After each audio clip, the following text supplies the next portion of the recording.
வணக்கம். வெப்ப அயற்சியால் பாதிக்கப்படுபவர்களுக்கு சிகிச்சை அளிக்க அரசு மருத்துவமனைகளில் சிறப்பு வார்டுகள் அமைக்கப்பட்டுள்ளன.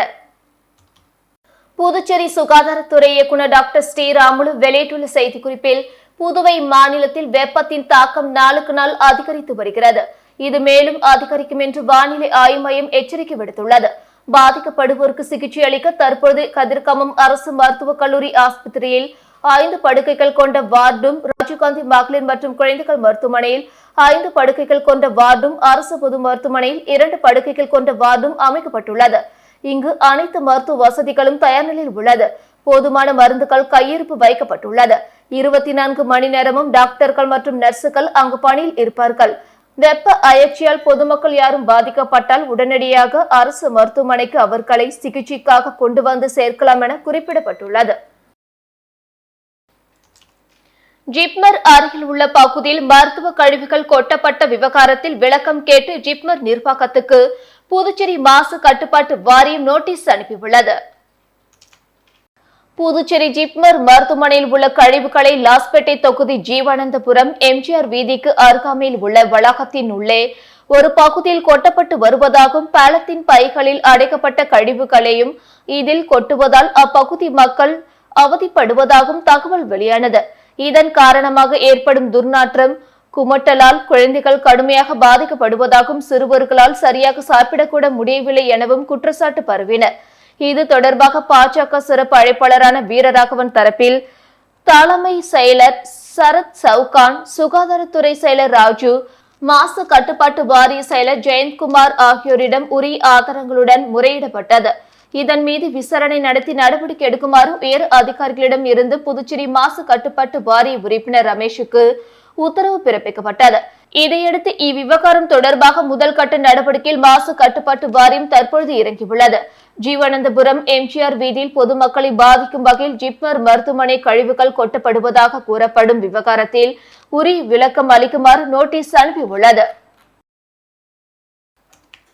12ஆம் வகுப்பு பொதுத் தேர்வில் மதிப்பெண் குறைந்ததால் மாணவி ஒருவர் தூக்கிட்டு தற்கொலை செய்து கொண்ட சம்பவம் புதுச்சேரியில் சோகத்தை ஏற்படுத்தியுள்ளது.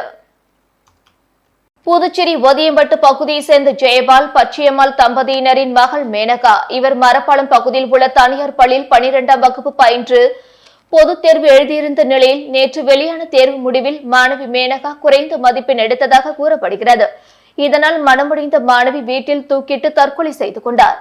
தகவல் அறிந்து சம்பவ இடத்திற்கு வந்த விளையனூர் காவல் நிலைய போலீசார் மாணவியின் உடலை கைப்பற்றி உடற்கூறு ஆய்விற்காக கதிர்காமம் அரசு மருத்துவமனைக்கு அனுப்பி வைத்து மாணவியின் மரணம் தொடர்பாக வழக்கு பதிவு செய்து விசாரணை நடத்தி வருகின்றனர். புதுச்சேரியில் 12ஆம் வகுப்பு தேர்வில் குறைந்த மதிப்பெண் எடுத்ததால் மாணவி தூக்கிட்டு தற்கொலை செய்து கொண்ட சம்பவம் மாணவியின் உறவினர்கள் மற்றும் சக மாணவர்களிடையே பெரும் சோகத்தை ஏற்படுத்தியுள்ளது. 12ஆம் வகுப்பு பொதுத் தேர்வில் விவேகானந்தா பள்ளியில் சாதனை படைத்த மாணவர்களுக்கு விவேகானந்தா கல்வி குழுமத்தின் தாளாளர் செல்வகணபதி எம்பி சால்வி அணிவித்து பாராட்டினார்.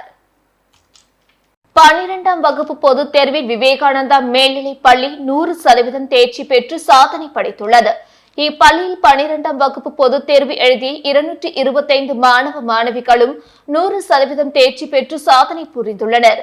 மேலும் பள்ளி அளவில் 592 மதிப்பெண்கள் பெற்று மாணவி மதிவதனி முதலிடமும், 588 மதிப்பெண்கள் பெற்று ஹேமலதா 2வது இடத்தையும், 585 மதிப்பெண்கள் பெற்று அப்ரீன் 3வது இடத்தையும் பிடித்துள்ளனர்.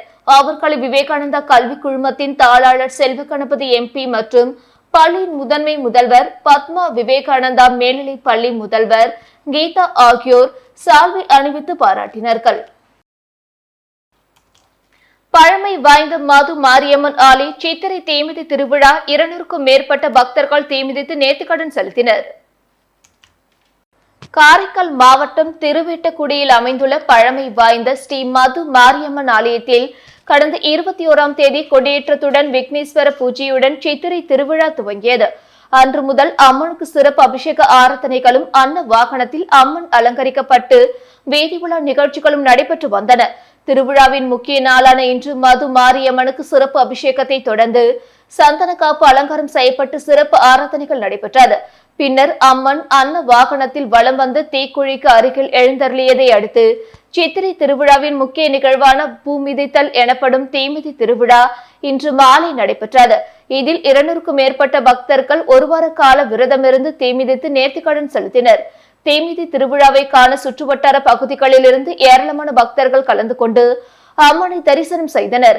முடிவில் வான வேடிக்கை நிகழ்ச்சி நடத்தப்பட்டது. அதனை ஏராளமானோர் கண்டு களித்தனர்.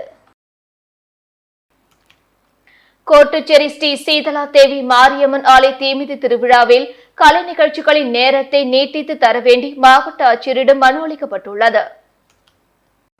காரைக்கால் மாவட்டம் கோட்டுச்சேரி பகுதியில் அமைந்துள்ள அருள்மிகு ஸ்ரீ கோடீஸ்வரமுடையார் தேவஸ்தானத்திற்குட்பட்ட சீதலா தேவி மாரியம்மன் ஆலயத்தில் ஆண்டுதோறும் தீமிதி திருவிழா வெகு விமர்சையாக நடைபெறுவது வழக்கம். இந்த ஆண்டு கடந்த 5ஆம் தேதி தொடங்கிய திருவிழா வரும் 31ஆம் தேதி வரை நடைபெற உள்ளது. இந்நிலையில் திருவிழாவின் முக்கிய நிகழ்ச்சியான தீமிதி திருவிழா 27ஆம் தேதியன்று நடைபெற உள்ளது. ஏறக்குறைய 1 மாத காலம் நடைபெறும் தீமிதி திருவிழாவில் கலை நிகழ்ச்சிகளுக்கான நேரத்தை 10 மணியிலிருந்து 12 மணியாக நீட்டித்து தர வேண்டும் எனவும் வான வேடிக்கைகள் நடத்துவதற்கு அனுமதி வழங்க வேண்டும் எனவும் அதிமுக மாவட்ட கழக செயலாளர் MV ஓமலிங்கம் தலைமையில் மாவட்ட ஆட்சியரை சந்தித்து கோடீஸ்வரமுடையார் தேவஸ்தான நிர்வாகிகள் மற்றும் கோட்டுச்சேரி கிராம மக்கள் ஏராளமானோர் மாவட்ட ஆட்சியரை சந்தித்து மனு அளித்து வேண்டுகோள் விடுத்தனர். குடிநீர் மேல்நிலை நீர்த்தேக்க தொட்டி கழுவும் பணியால் நாளை கொம்பாக்கத்திலும் நாளை மறுநாள் தேங்காய் திட்டிலும் குடிநீர் விநியோகம் நிறுத்தம் செய்யப்படும் என அறிவிக்கப்பட்டுள்ளது. பொதுப்பணித்துறை பொது சுகாதார கோட்டம் செயற்பொறியாளர் வெளியிட்டுள்ள செய்திக்குறிப்பில் புதுச்சேரி ஒட்டம்பாளையத்தில் உள்ள கொம்பாக்கம் மேல்நிலை நீர்த்தேக்க தொட்டி கழுவும் பணிகள் மேற்கொள்ளவிருப்பதால் நாளை 8ஆம் தேதி மதியம் 12 மணி முதல் பகல் 2 மணி வரை கொம்பாக்கம்பேட், பாப்பஞ்சாவடி, ஒட்டம்பாளையம், கர்ம வீரர் காமராஜர் நகர், சிமெண்ட் களம், குப்பம்பேட் மற்றும் அதனை சுற்றியுள்ள பகுதியில் குடிநீர் விநியோகம் தடைப்படும். முதலியார்பேட்டை, தேங்காய் திட்டு கீழ்நிலை மற்றும் மேல்நிலை நீர்த்தேக்க தொட்டி கழுவும் பணிகள் மேற்கொள்ள இருப்பதால் நாளை மறுநாள் 9ஆம் தேதி மதியம் 12 மணி முதல் பகல் 2 மணி வரை தேங்காய் திட்டு மற்றும் அதனை சுற்றியுள்ள பகுதி முழுவதும் குடிநீர் விநியோகம் தடைப்படும் என குறிப்பிடப்பட்டுள்ளது. புதுவையில் 5 பேரிடம் ரூபாய் 2.44 லட்சம் மோசடி செய்த கும்பல் குறித்து சைபர் கிரைம் போலீசார் விசாரணை நடத்தி வருகின்றனர். புதுச்சேரியை சேர்ந்த அர்ச்சனா ஆனந்த் என்பவரை மர்ம நபர் தொடர்பு கொண்டு அவரது தந்தையின் சம்பளத்தை தங்களுக்கு அனுப்புவதாக கூறியுள்ளார். அப்பொழுது 3000ற்கு பதிலாக 30,000 அனுப்பிவிட்டதாகவும் கூடுதலாக அனுப்பி 27,000 திருப்பி அனுப்புமாறு கூறியுள்ளார். இதை நம்பி அர்ச்சனாவும் அந்த எண்ணுக்கு ரூபாய் 27,000 அனுப்பியுள்ளார். மேலும் பல தவணையில் அந்த எண்ணுக்கு மொத்தமாக ரூபாய் 77,000 அனுப்பி மோசடி கும்பலிடம் ஏமாந்துள்ளார். புதுச்சேரியை சேர்ந்த ஹரிஹரன் என்பவரின் வங்கி கணக்கில் இருந்து அவருக்கு தெரியாமல் ரூபாய் 66,000 மர்ம நபர் எடுத்துள்ளார். அதேபோல் நவீன் செல்வா என்பவர் குறைந்த விலையில் பழைய ஸ்டிக்கர்கள் தருவதாக மர்ம நபர் கூறியதை நம்பி முன்பணமாக ரூபாய் 27,000 அனுப்பி ஆர்டர் செய்து ஏமாற்றப்பட்டார். புதுவையை சேர்ந்த ஷைலஜா என்பவர் அவரது உறவினருக்கு பணத்தை அனுப்பாமல் தவறுதலாக வேறு நபருக்கு ரூபாய் 32,900 அனுப்பியுள்ளார். மேலும் புதுவையை சேர்ந்த இளம் பெண்ணிடம் மர்ம நபர் தொடர்பு கொண்டு குறைந்த வட்டி லோன் தருவதாக கூறியுள்ளார். இதை நம்பி இளம் பெண் லோன் பெறுவதற்காக முன்பணமாக ரூபாய் 42,000 அனுப்பி மோசடி கும்பலிடம் ஏமாந்துள்ளார். மேற்கூறிய 5 நபர்களிடம் மொத்தமாக ரூபாய் 2.44 லட்சத்தை மோசடி செய்துள்ளது. இது குறித்து பாதிக்கப்பட்டவர்கள் சைபர் கிரைமில் புகார் அளித்துள்ளனர். அதன் பேரில் போலீசார் விசாரணை நடத்தி வருகின்றனர். புதுச்சேரியில் புனித பேட்ரிக் முதுநிலைப் பள்ளி மாணவர்கள் +2 பொதுத் தேர்வில் 100% தேர்ச்சி பெற்று சாதனை படைத்துள்ளார்கள். 12ஆம் வகுப்பு பொதுத் தேர்வில் புனித பேட்ரிக் முதுநிலைப் பள்ளி மாணவர்கள் இவ்வாண்டும் தொடர்ச்சியாக 100% தேர்ச்சி பெற்று சாதனை படைத்துள்ளார்கள். தேர்வு எழுதி 223 மாணவர்களும் 100% தேர்ச்சி பெற்று சாதனை படைத்துள்ளனர். மாணவி லக்ஷனா தேவி 591 மதிப்பெண் பெற்று பள்ளி அளவில் முதலிடத்தையும், தர்ஷினி, சரண் ஆகியோர் 580 மதிப்பெண் பெற்று 2ஆம் இடத்தையும், சுதிக்ஷா 579 மதிப்பெண் பெற்று 3ஆம் இடத்தையும் பெற்று பள்ளிக்கு பெருமை சேர்த்துள்ளனர். சிறப்பிடம் பிடித்த மாணவர்களை பள்ளி தாளாளர் ஃபெடரிக் ரெஜிஷ், மருத்துவ இயக்குநர் ஜீதா ஃபெடரிக், பள்ளி தாளாளர் அல்போன்ஸ் ஹில்டா, ஆலோசனை குழு உறுப்பினர்கள் சீதாராமன், முத்தானந்தம் ஆகியோர் இனிப்புகள் மற்றும் சால்வைகள் அணிவித்து வாழ்த்து தெரிவித்தனர்.